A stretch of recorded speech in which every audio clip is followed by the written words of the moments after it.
3월 27일 목요일 사순절 20번째 묵상을 시작하겠습니다.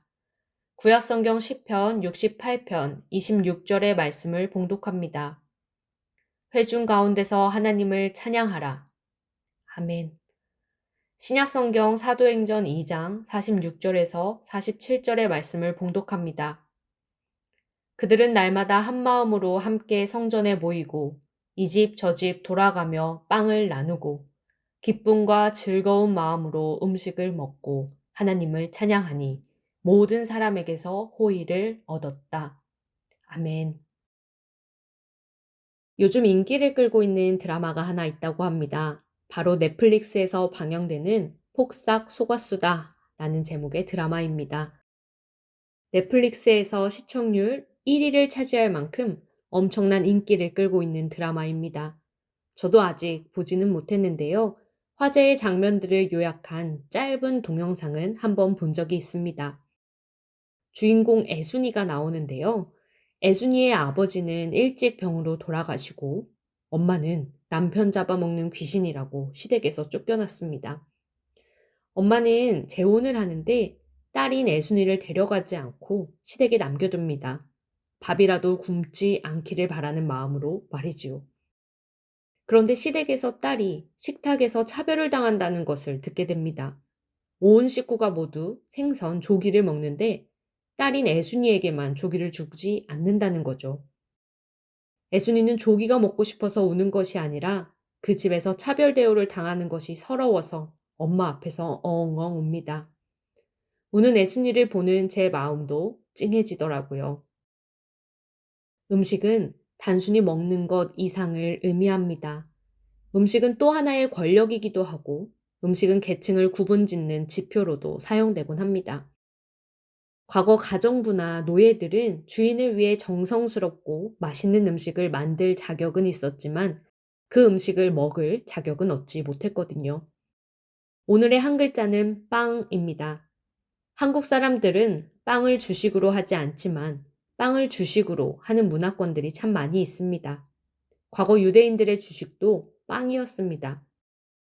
한국인이 밥심으로 살아간다 라고 말한다면 유대인들은 빵심으로 살아갈 수 있다 라고 말할 수 있을까요? 예수님이 태어나신 동네의 이름도 베들레헴 빵집이었습니다. 신약시대는 로마 사회를 배경으로 합니다.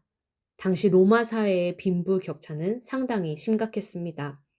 로마의 1% 귀족들이 로마 전체 99%의 부를 가지고 있었다고 말하니 말입니다.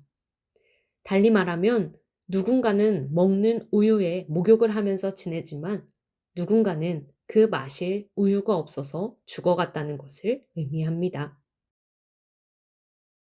또 당시 유대 사회는 계층이 뚜렷하게 나누어져 있어서 주인과 노예, 빈곤층과 부유층이 함께 식사를 하지 않았습니다.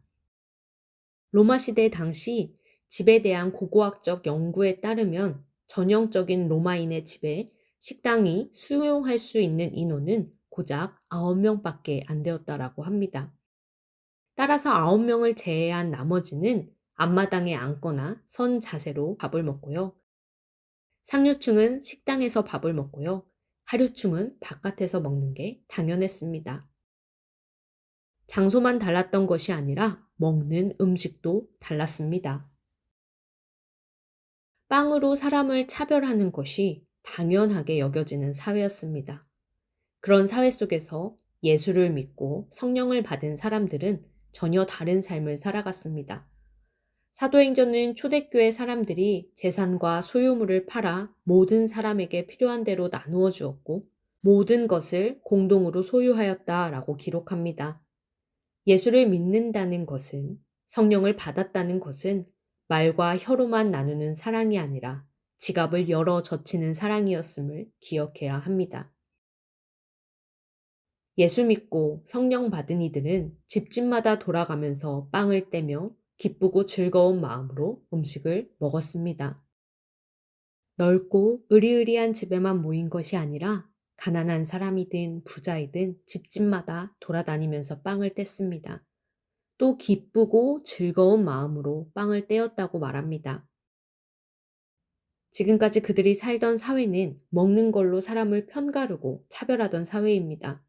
높은 사람과 낮은 사람에게 제공되는 음식이 달랐습니다.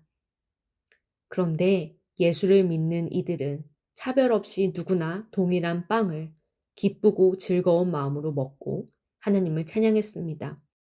그리고 그 행복과 기쁨은, 그리고 차별 없는 식탁은 많은 이들에게 호감을 샀습니다. 기쁨의 전염이라고 볼 수 있을까요? 오늘 구약의 말씀 시편 68편 26절은 회중 가운데서 하나님을 찬양하라 라고 말합니다. 26절 전에 25절을 보면요, 하나님을 찬양하라 라는 외침이 어린 소녀의 입에서 나왔음을 알게 됩니다. 당시 여자, 게다가 어린이라고 하면 아주 무시받고 천대받는 계층이었습니다. 언제나 먹는 것으로 차별당하고 식탁에서 배제되었던 그녀들의 입에서 찬양이 흘러져 나옵니다. 왜 그럴까요? 시편 68편은 하나님의 승리하심을 찬양하는 찬송시입니다.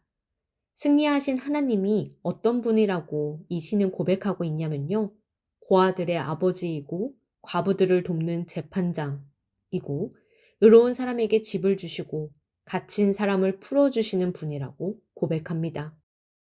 또 가난한 사람들을 생각하시는 분이라고 고백합니다. 공의롭고 정의로우신 하나님이 소녀인 자신들을 차별하지 않으시며 자신들을 돌보시는 분임을 알았기에 소녀들도 입을 열어 하나님을 찬양할 수 있었습니다. 오늘 헤르누트 묵상집에 실린 이그나즈 프란츠의 고백에 주목해 봅니다. 보좌에 앉으신 아버지 하나님, 큰 자들과 작은 자들이 모두 당신을 찬양합니다. 큰 자들과 작은 자들 모두라는 말이 제 마음을 사로잡습니다. 큰 자와 작은 자 모두가 찬양하는 세상을 꿈꿉니다. 언제나 배제와 차별을 경험하는 이들의 입에서 나오는 것은 불평과 불만일 수밖에 없습니다. 인간의 기본 권리인 빵조차 배불리 먹을 수 없는 상황에 처한 이들에게서 따뜻하고 온유한 성품, 관대함을 기대하는 것은 정말 어려운 일입니다. 기본 권리가 충족되지 않았기 때문입니다. 오늘 우리의 현실을 바라봅니다. 곳곳에서 살려달라는 아우성이 가득합니다. 마음이 아픈 사람들, 몸이 아픈 사람들, 정신이 아픈 사람들이 가득합니다. 예수는 그런 이들을 위해 차별 없는 생명의 빵으로 이 세상에 오셨습니다. 그리고 예수를 믿는 이들은 그 생명의 빵을 받아 육신의 배고픔으로 지친 이들에게 빵을 나누어 줍니다. 배불리 먹입니다. 오늘 본문을 통해 우리는 선명하게 봅니다. 차별 없이 배불리 먹고 기쁘게 먹은 이들의 입에서 터져 나오는 찬양을 말이지요. 작은 자나 큰 자나 하나님을 찬양했습니다. 이처럼 찬양의 기쁨이 가득한 사회는 지금보다는 살맛 나는 세상이 되지 않을까요? 이 세상에 기쁨이 도미노처럼 퍼져나가는 꿈을 꿉니다. 그 세상을 꿈꾸며 우리 모두 누군가에게 생명의 빵이 됩시다. 누군가의 입에서 불평 대신 기쁨의 찬양이 터져나오게 해주는 아름다운 삶을 살아갑시다. 함께 기도하겠습니다. 사랑의 주님, 생명의 빵으로 이 세상에 오셔서 많은 이들을 배부르게 하시고 기쁨으로 충만하게 하신 주님의 은총을 기억합니다. 주님께 거저 받았음에도 거저 베풀지 못하는 우리의 연약함을 바라봅니다. 자선을 베풀면서도 상대에게 모멸감을 안기며 나의 높음을 자랑하는 베품을 실천했습니다. 주님, 우리를 불쌍히 여겨 주시옵소서. 작은 자나 큰 자나 주님을 찬양하는 기쁨의 세상을 꿈꿉니다. 거저 받은 것을 거저 나누어 주는 자의 삶을 살아가게 인도해 주시옵소서. 일용할 빵이 없어 굶주린 이들에게 먹을 빵을 나누어 주는 삶을 살게 인도해 주시옵소서. 그리하여 그들의 입에서 터져 나오는 기쁨의 찬양을 우리가 듣게 해 주시옵소서. 주님, 특별히 화재로 어려움을 겪고 있는 경북 지역을 위해 기도합니다. 화재로 인해 가족을 잃은 이들의 울부짖음을 들으시고 그들을 위로하시며 여전히 두려움 가운데 주님께 기도하는 이들의 기도를 들어 주시옵소서. 하나님, 하늘문을 여시고 비를 내려주시고 바람을 멈추어 주시고 산불을 멈추어 주시옵소서. 최선을 다해 현장에서 화재를 진압하는 이들의 생명을 보호해 주시옵소서. 예수 그리스도의 이름으로 기도드립니다. 아멘.